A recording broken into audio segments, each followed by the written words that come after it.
दोस्तों, एक फकीर की यह कहानी आपकी बंद आंखों को खोलने वाली है।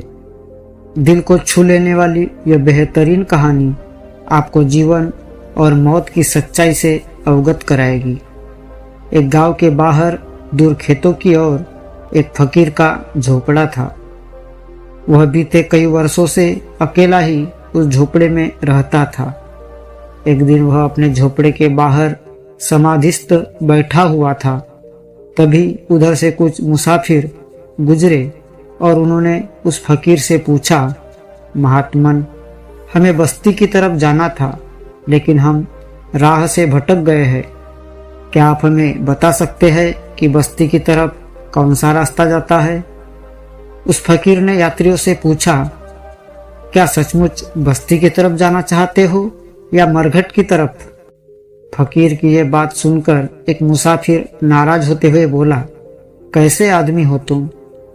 हम कह रहे हैं कि हमें बस्ती की तरफ जाना है, फिर तुम मरघट जाने की बात क्यों कर रहे हो?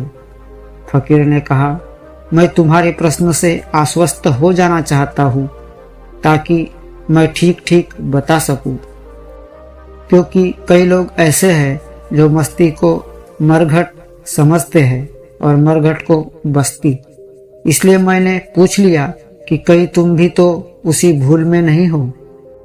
उन मुसाफिरों ने सोचा कि आज पता नहीं किस पागल फकीर से मुलाकात हो गई, परंतु उनके सामने दूसरा कोई विकल्प भी नहीं था, क्योंकि उस वक्त दूर दूर तक कोई और दिखाई नहीं दे रहा था और सांझ भी ढलने को था। इसलिए मजबूरन रास्ता उसी से पूछना पड़ा। फकीर ने बताया कि यहाँ से 1 मील आगे जाकर बाईं ओर मुड़ जाना, तुम लोग बस्ती में पहुंच जाओगे। लेकिन ख्याल रहे, दाहिने तरफ मत मुड़ना, क्योंकि दाहिनी तरफ का रास्ता मरघट को जाता है। वे लोग चले गए और करीब 3 किलोमीटर चलने के बाद वे एक मरघट में पहुंच गए। वे लोग तो बड़े हैरान और परेशान हुए। उनमें से एक मुसाफिर क्रोधित होते हुए बोला, मुझे तो पहले से ही उस आदमी पर शक था। पता नहीं कैसा पागल आदमी है कि मरघट में पहुंचा दिया। फिर वे लोग गुस्से में वापस लौटे। वापस आए तो देखा फकीर आग बंद किए ध्यान लगाए बैठा था। उनमें से एक यात्री जो बहुत गुस्से में था, उसने फकीर पर चिल्लाते हुए बोला, तुम तो बड़े पागल मालूम होते हो। हम बस्ती जाना चाहते थे और तुमने हमें मरघट में भेज दिया। फकीर बोला, बहुत दिनों बाद मुझे आज खुद ही यह अनुभव हुआ कि जिसको तुम बस्ती कहते हो वह बस्ती नहीं है। वहाँ तो रोज कोई उजड़ता है, वहाँ तो रोज कोई मरता है, वहाँ तो रोज आना जाना लगा रहता है। फिर उसे मैं बस्ती कैसे कहूँ? और जहाँ तक मरघट का सवाल है, यहाँ तो जो लोग एक बार आते हैं फिर कभी कहीं जाते ही नहीं। वे वही के वही बसे हुए हैं। इसलिए मैं मरघट को बस्ती कहता हूँ और बस्ती को मरघट कहता हूँ, क्योंकि वहाँ तो लाइनें लगी हुई है आने जाने वालों की। एक आज मरता है तो दूसरा कल और तीसरा परसों। वहाँ तो रोज कोई न कोई जरूर मरता है। तो जहाँ रोज कोई न कोई उजड़ जाता है, उसे मैं बस्ती कैसे कहूँ? मरघट से मैंने किसी को कभी कहीं जाते हुए नहीं देखा। यहाँ कभी कोई नहीं मरता, यहाँ से कभी कोई नहीं उजड़ता। यहाँ जो एक बार बस गया सो बस गया हमेशा के लिए। तो इसलिए मैं मरघट को बस्ती कहता हूँ। दोस्तों, पता नहीं उन मुसाफिरों को यह बात समझ आई होगी या नहीं कि वह फकीर उनसे क्या कहना चाह रहा था, लेकिन हो सकता है कि यह बात आपकी समझ में आ जाए। इस बात को समझना जरा मुश्किल है, लेकिन यह बात बिल्कुल सच है। हम जिसे बस्ती कहते हैं वो मरघट है। यहाँ तो रोज हजारों लोग मरते हैं। आप जिस जगह पर खड़े हैं वहाँ पर हजारों बस्तियाँ बसी है और उजड़ गई है। आपको पता है, आप जिस जगह पर खड़े हैं वहाँ पर हजारों लाशें दबी हुई है। इसी जमीन की एक एक परतों में आपके बाप दादा, परदादा और परदादा के भी परदादाओं की लाशें दबी हुई है। एक दिन आप, आपके बेटे, पोते, परपोते भी मिट्टी की एक परत बन जाएंगे।